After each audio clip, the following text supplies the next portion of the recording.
O amado profeta, presidente Lawrence Snow, estava com a saúde muito frágil, muito debilitado. O profeta ausentou-se de todas as sessões iniciais da conferência por motivo de saúde, mas apareceu no tabernáculo para falar na sessão final de domingo, em 6 de outubro do ano de 1901. Essas foram suas últimas palavras proferidas em público para os santos.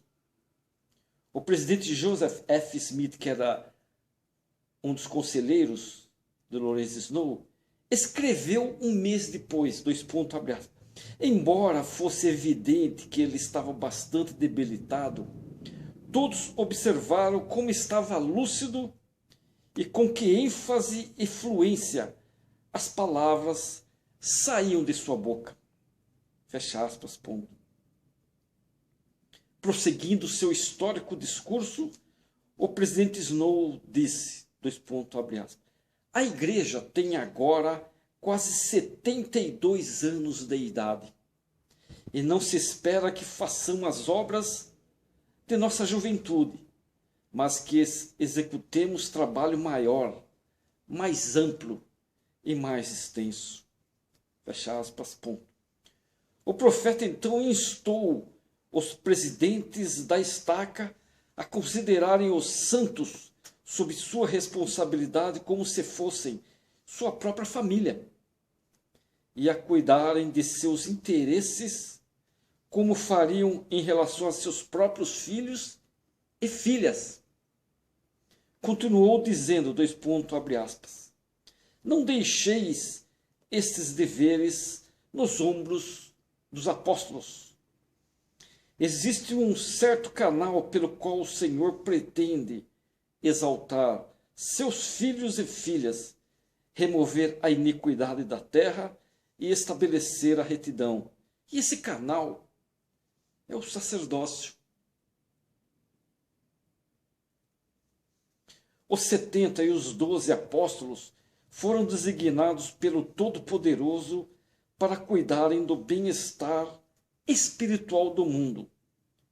Os 70 e os 12 apóstolos são testemunhas especiais para as nações da terra. Ponto fechado. Para dirigir o trabalho dos 12 nessa direção, a primeira presidência desobrigou-os de todas as responsabilidades administrativas nas estacas.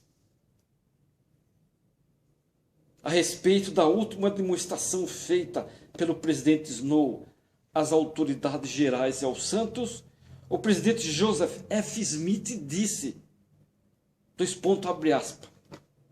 aceitamos o que ele nos disse com referência aos deveres dos 12 apóstolos e do sacerdócio presidente como a palavra do Senhor para todos nós. É tão claro e convincente que não deixa margem à dúvida e resta-nos apenas uma coisa para fazer, ou seja, trabalhar zelosa e arduamente para cumprir com sucesso tudo o que for exigido de nossas mãos. Fecha aspas, ponto. Durante os 3 anos em que o presidente Snow presidiu a igreja, que foram 3 anos, vários líderes importantes faleceram. Carl G. Messer, que na época estava servindo como superintendente da Escola Dominical Geral da Igreja, foi uma grande perda. Frank D. Richard, presidente do Coro dos Apóstolos, também foi uma perda profunda.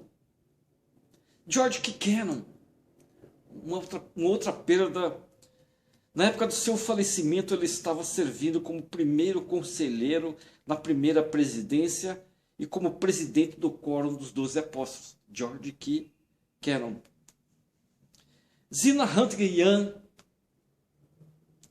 que sucedeu Elisa R. Snow como presidente-geral da Sociedade de Socorro, também faleceu.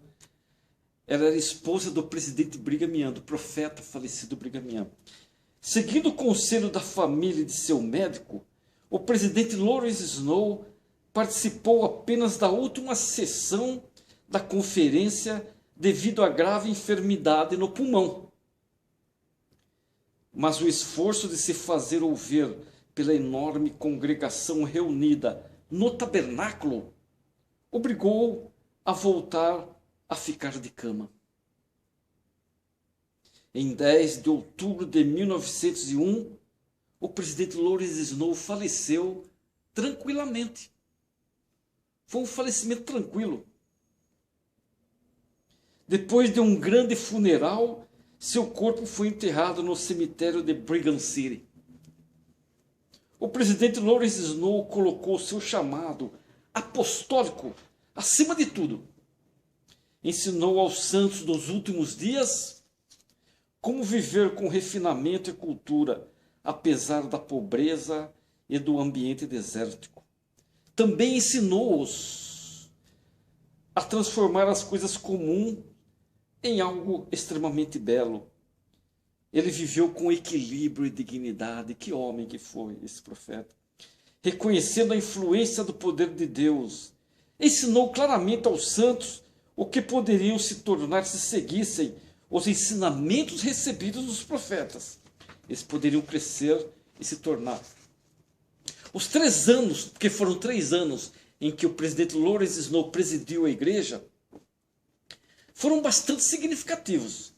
Ele tomou decisões sábias e colocou a igreja novamente no rumo da estabilidade financeira. Ele morreu assim como viveu, firme na fé que havia abraçado quando o rapaz em Mantua o raio.